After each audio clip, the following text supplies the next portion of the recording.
Les Sénégalais, je suis fier de vous. Parce que vous avez été loyal. Vous avez été digne. Vous avez été constant même du projet que Cheikh Mouhamadou Ousmane Sonko vous a amené. Vous les Sénégalais, vous avez adopté à la manière, vous avez accueilli le projet et vous avez intégré le projet. Vous les Sénégalais, dignes de ce nom, vous les Sénégalais, les fils de Guelwar, les fils de Cheikh Anta Diop, les fils de Lat Dior, les fils de Jigéen Talatay Nder, les fils de tous les gens qui se sont battus pour le Sénégal se trouvent même là où il est. Je vous souhaite mes meilleurs vœux en vous disant, redressez-vous et serrez les ceintures. Ce que Cheikh Ousmane Sonko nous a dit, en nous disant que ce pays-là, on peut le bâtir. Ce pays-là doit être bâti par ses fils. Cheikh Mouhamadou Ousmane Sonko a dit que le projet de Pastef, c'est le projet qui peut amener le Sénégal loin même, qui peut sortir le Sénégal dans la pauvreté, qui peut sortir le Sénégal et aussi le mettre dans les vitesses supérieures. Ce projet-là est venu et vous l'avez adopté et vous l'avez accompagné même. Donc je vous remercie et je vous adresse mes solennels vœux. Parce que il y a des gens qui me disent que aussi il faut faire des discours en français parce que c'est pas seulement les Sénégalais qui vous suivent, parce que aussi il y a des gens qui ne comprennent pas les Wolofs qui vous suivent. Donc c'est pourquoi je fais ce discours-là pour vous dire que nous on n'a pas de problème avec Bassirou Diomaye Diakhar Faye. Le problème est que on l'a donné un projet dont le projet a porté le nom de Pastef. Lui, il a pris le projet et il est parti avec d'autres gens qui n'ont pas intégré le parti Pastef. C'est pourquoi je me suis fait face avec lui pour lui dire que vous ne pouvez pas partir avec notre note, vous ne pouvez pas partir avec notre argent parce qu'on a cotisé. Ce parti-là, c'est un parti de cotisation. Et aussi, vous ne pouvez pas faire du n'importe quoi sur ce projet-là. C'est pourquoi je me suis fait face avec lui. Parce que il y a des gens qui se sont battus pour qu'il soit là où il est. Et aussi, il y a des gens qui se sont battus corps et âme. Il y a des morts. Il y a des gens qu'on a cassé les bras. Il y a des gens qu'on a coupé les bras. Il y a des gens qu'on a coupé leurs pieds. Il y a des gens même qui ont perdu leur sexe à cause de ce projet. Et aussi, ce gars même a dit que il va laisser le projet là et il va collaborer avec les gens qui avaient fait ces malsains-là, ces gens qui ont fait tout ce qu'on vit dans ce pays-là, dans la misère et dans la désordre. Il les a tendu la main à travailler avec eux. C'est pourquoi je me suis fait face avec lui. C'est ça que je voulais vous dire, l'opinion nationale et internationale. Après, dans les autres lives, je vais plus éclaircir les choses même. Ok. Nga ñew Sonko daggé fa la ci lang nga nek boy bu ndaw barké borom Touba dak leena wax gën leena djub rew mepp top ko yow Cheikh Yérim Sonko ëpp leen dignité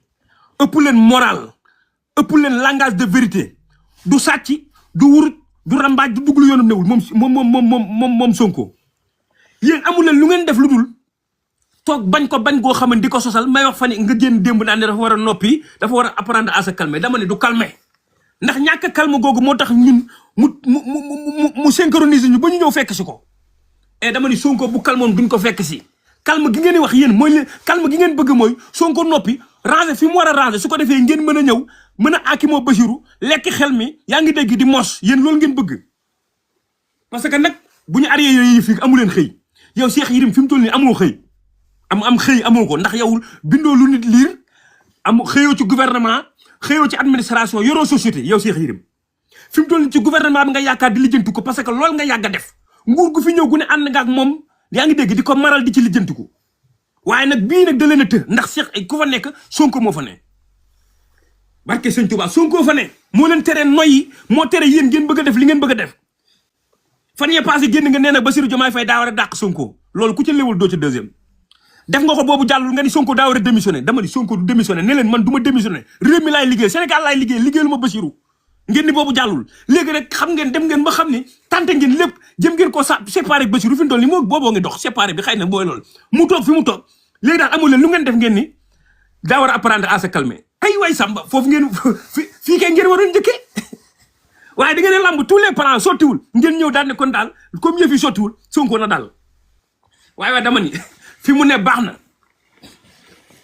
yéen Sonko dal gi ngeen woote woote woo leen ay dal pour mu calme ak yooyu de li ngeen bëgg mooy mu dal dugg ci ruqam noppi su ko defee ngeen mën a ñëw mën a dugg loolu ngeen bëgg waaye boobu du jàll de ça ne passera pas barke Sëñ Tuubaa amul leenum xëy barke Sëñ Tuubaa dara defu leen ko ci réew mi ci njublan képp ngeen ne amul benn rendement ci réew mi yow Cheikh Yérim indi loo réew mi dara yow Cheikh Yérim yi amoo benn opportunité boo indi réew mi yow Cheikh Yérim amoo benn opportunité boo indi ci réew mi yow Cheikh Yérim lijjanti loonu convention demoo massifier benn gouvernement mu ñu dugal xaalisam ci réew mi lijjanti woo benn partenariat pour réew mi dem xamaluñ la dara loo defal réew mi yow Cheikh Yérim li ñu la xamal mooy ñëw ci gouvernement yi di dóor di lijjanti ko loolu rek lañ la xamee yow Cheikh Yérim Alpha Condé génnoon na fi xaw ma nu mu tudd président Guinée ba ne ñëw nga ci moom ne ko dee ko bindal su ko defee di ko waxal lu baax mu lay fay yooyu nga xamoon yow Cheikh Yérim bismillahi rahmaani rahim Alaaji Mbay Babacar mi ci col wala mi ci kaw yow damaa yaakaar Cheikh Yérim ma la yónni moo ma yónni Alaaji Mbay Babacar kulu naa bu mag bi inditi na kaa VIP waxal VIP kulu naa VIP barke Sëñ Tuubaa ñu ngi leen siyaar nekk Alaaji Mbay Babacar nga ni kulu naa bu mag bi kulu naa VIP waxal indi na kaas barke Sëñ Tuubaa maa la wax loolu ay ñu tàmbalee ci Diomaye jeexalee ci Diomaye kii bisimilah ci sa kaas non naana ray gone yi ba noppi ñu war koo leeraluñ ko nga ni Macky Sall na ni war na ñëw laay di ngeen xam lépp dëgg la barke Sëñ Tuubaa Sonko les ressources bientôt dans les mains des Sénégalais barke borom Tuubaa tey la ko wax Sonko nee na insha allahu rabbi li ñu négocier bi ci kàttanu yàlla maanaam ressources yi dina ñëwaat ci loxoy Sénégalais yi barke borom Tuubaa tey loolu la wax ca Passy di siyaar waa Passy di leen wax ni tey ku tedd ki ñëw na seen dëkk waa Passy yàlla seen jàmm yàgg Sonko billahi waaw nee na ressources yi dina ñëwaat ci loxoy Sénégalais yi dëgg la ñi fi newoon ñoo ko jël jox ko tubaab yi ressources naturelles yi fi newoon ñëpp signé nañ ko jox ko tubaab yi amuñu ci dara yéenay baadoo la billahi yéenay baadoo la yéen a bañ réew mi nan ngeen mën a jëlee ressources réew mi yëpp jox ko tubaab yi ñun amuñu ci dara lu toll ni 100% nga am ci 10% yéen a bon billahi yéen a bon yéen a bañ réew mi billahi yéen a bon yéen normalement dañ leen waroon jàpp benn par benn tàpp leen yéen ñëpp parce que yaayoo ngeen ko yéen ñëpp lañ waroon tàpp barke borom Touba yéen ñëpp lañ waroon tàpp alors réew mi yëpp ngeen jël ko jox ko tubaab bi jar ñëwuñ ci dara 100 yu ne ñu am ci 10 100 yu ne ngeen am ci 10 yéen a bon waay li ngeen def doom nu ngeen ko mëne waay doom li ngeen def na ngeen ko mëne yéen lii 1900 ñii dañuy topp suñu giiru dund ressources réew mi yëpp ngeen jël ko jox ko tubaab bi amuñu ci dara yéen a bon waaye su ma doon Diomaye waaye man sax ndokk ba duma Diomaye ndax Diomaye moom xamul fu muy jaar yéen ñëpp laay jàpp par benn par di ni laa ñu tàpp yéen ñëpp barke Sëñ Tuubaa yéen a bon xaalisu réew mi yëpp ngeen sàcc ko moo tax seen biir yi koo ci gis biir baa nga néew yi seen biir yi ay biiru ribaar ngeen yor seen biir yi ay biiru ribaar rek ngeen yor wóor na Sëñ Tuubaa seen biiru ngande yi ngeen yaakaar ni jàmm la feebar képp ci nekk ay feebar rek ne seen biir yi parce que alors réew mi yëpp ngeen ci biir yi lu leer laa leen wax ñu ci bari ñoom ñëpp ay baado yéen ay baadoo la ngeen rek alors réew mi yëpp yéen a ko lekk seen biir yi néew yi nii ay riba nekk ci ne wóor na Sëñ Tuubaa alalu askan nga jël ko ni ko furaax toog yow kese yaag sa njaboot loolu ku bon rek ko koy def waaye yéen billaay balaa ngeen dee yàlla na ngeen ko gis moo tax ñu ci bari seen jabar yi mënutuñ ci dara ay Viagra ak lu ne la ñuy naan ñu ci bari fi noonu seen jabar yi dara lañ ci mënutul nañ dem tuuti rek la yéen yàlla na Sonko jël réew mi 2029 bañ jàpp leen benn par benn di ngeen xam lépp dëgg la kon nag ñu daal di ñëw ci Bassirou Diomaye Diakhar Faye ba nga toogee waroon ngaa mën a dajale martyr yow yaa waroon njëkk a recevoir martyr yi yow Diomaye Diakhar Faye yow recevoir o martyr yi recevoir o ñi nga xamante ni si gaañu nañu ci yëf yi recevoir o jigéen ñi nga am na ci jigéen joo xamante ni si doom ji ci kaso bi la mënee wax ñooñu ñëpp recevoir o ñooñu ñu nekk ay jigéen nga gis karo journée des martyrs ña taxaw ci kaw sàppe bi doon ay jigéen ñëpp ci kaso bi la ñu nekkoon Mariama Sagna fii lañ ko rey defoo ci justice te yow ci projet bi nga bokk te moom bañ koy rey ci projet ba dexoon yow nga di bëgg nga jigéen ñi nga di violence faite aux femmes jigéen ñi ñoruñu la ñaara la ñor sa ñaari soxna yooyu nga ñoo la ñor waaye jigéen ñi réew mi ñoruñu la ndax yow bu la jigéen ñi ñorun jigéen ñi porté projet bi ñu tëj leen ci kaso dóor leen ci def leen ci lu ne tëj leen ci kaso bi ay ati at ñii gisuñu seen i doom ba seen i doom màgg seen ginnaaw ñoom nga waroon a njëkk a defal justice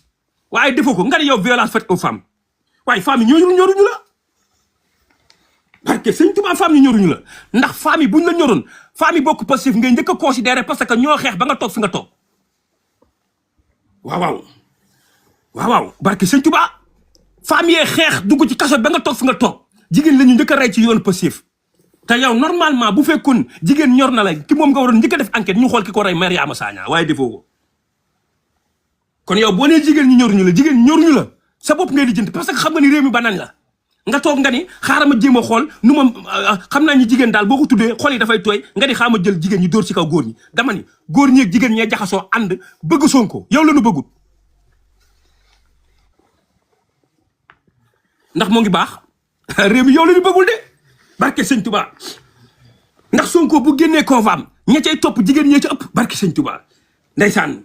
jigéen ñi gàddu seen doom yi di ko jox Sonko yow kañ la tuddee jigéen soo sax kañu ne jomaay yow lañ ko tuddee te leer na ma loolu ab politique la ndax gone gàddu gone indi naan jomaay lañ ko tuddee bu fekkoon yow lañ ko tuddee turandoo xool day gisee gone gi sax dina la xool a xool waaye gone gi nii la def yow kay yaa doon jàpp ci loxo gone gi di ko yëngal nan dem xool loxo gone bi ndax amul lu ci sikk parce que na nga ko doon yëngalee bëgg mu wax ak yow waxul ak yow dama ni xoolal tey ma bëgg ma par force mënul ne gone gi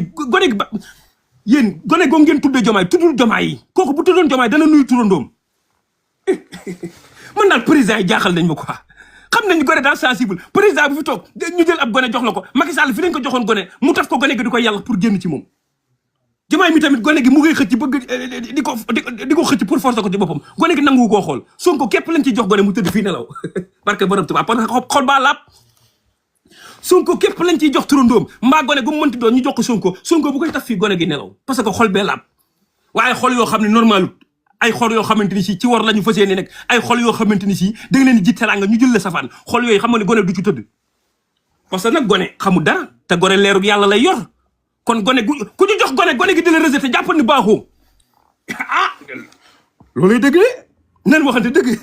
barke sëñ Tuubaa gone amul bàkkaar gone xamul dara gone amul bàkkaar nga jël ko amul bàkkaar taf ko sa dënn mu dela yàlla pour génn ci yow xoolaatal sa bopp barke sëñ Tuubaa xoolaatal sa bopp waaye Sonko moom gone guñ ko jox bu ko tegee fi mu nelaw parce que xol baa laab barke sëñ Tuubaa te dënn bi daa fees teel ak alxuraan barke borom Tuubaa waaye jëlub gone taf di ko forcer mu taf ci yow gone gi di la bu max nga di ko yëngal jàpp loxo gone gi di ko naan kili di yëngal loxo gone gi pour mu wax ak yow waaye jomaay dama ni gone googu du wax ak yow parce que gone gi yëg nañ da ngaa war Sonko